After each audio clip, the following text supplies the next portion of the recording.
just step up here, and we'll get to you as soon as Sargon's done. All right, Sargon, the mic is yours. Take it away. Well, thanks for coming out. Good weather for it. Don't know what's going on. I don't know where I'm supposed to stand. Right, okay. I'm gonna keep it pretty short, and because I had quite a lot written, but it's not the weather for it. So basically, right, I'm bearing you a warning from Britain. We do not have free speech. You will not believe just how it's just ridiculous, right? So you got Article 9 of the UN's Universal Declaration of Human Rights. It says everyone has the right to freedom of opinion and expression, and this right includes the freedom to hold opinions without interference and to seek and receive and impart information through any media regardless of frontiers. You can imagine how thousands of people a year being arrested on social media for the things that they say, just their opinions, and not good ones. Exactly. It actually is tyranny. It's the only way you can describe it, but they are in direct contravention to the UN's Universal Declaration of Human Rights. Woo! And so this is the position that my country is in because we don't have a First Amendment. I'm telling you that there are people in this country who hate your First Amendment, and they're going to do everything they can to take it away from you. I'm sure you'll be okay, but yeah, they're standing right over there. And, yeah, they will tell you to your face. They will tell you to your face that your free speech is a bad idea. It's the best idea. It is the sole pillar that allows you to be free. Because when someone mistreats you, you can say something. You can let other people know. You know, if they had their way, you would be powerless and silent.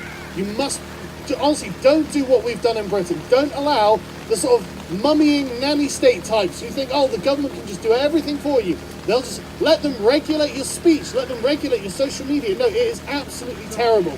I mean, in this country, you have hate crimes, right? And that's when an actual crime has been committed, and like the motivation, if it can be defined to be racist or sexist or whatever, that gives some sort of extra penalty. But you in this country don't have the problem that merely saying something is the crime. Whereas in my country, that's a thing. So I'm going to read out another bit. Let me find it. I'm skipping through some of my notes here. Sorry. I can't fucking read it.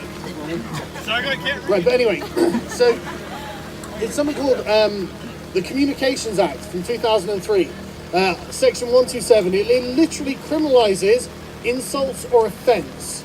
And it's like, okay, how can you run a country without the possibility of even beginning to offend one another? How can you operate democracy in that way? You know, exactly. It's entirely subjective, and anything can be offensive to anyone at any time. And frankly, that's what freedom is. It's the freedom to tell people things they don't want to hear, no matter how gross or vile or uncomfortable. It's the only thing that we've really got at the end of the day. If you haven't got that, you have nothing. So honestly, just be careful, because I mean, in this country, you guys have about 6,000 people arrested for hate crimes every year, right? In my country, we have about 6,000 people arrested for social media posts, and around 80,000 people arrested for hate crimes. The whole concept of a hate crime is, it's just going beyond the pale. And honestly, I don't think in my country there's any way of us walking it back, because it's coming from the very upper echelons of our government. Like the Home Secretary, Amber Rudd, says, oh, there's no place for hate crimes in Britain. It's like, well, ironically, I agree with you. There shouldn't be anything called a hate crime. But unfortunately, we've got thousands of them, and people are actually going to jail over this. So, you know, calm down, Amber.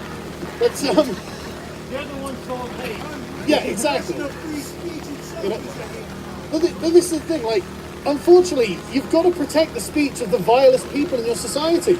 Otherwise, you can't protect the freedoms of the good people in society. And thankfully, the good people massively outnumber the bad people. We don't need to be afraid of a tiny handful of communists or Nazis who want to stop us, you know. And they've got a much bigger reach than is justified through their actual numbers. And I mean, like, I can't believe there are so many people out here in this weather for this cause. I mean, this is the worst fucking weather I can imagine, and there are so many of you here. It's incredible. It gets much worse.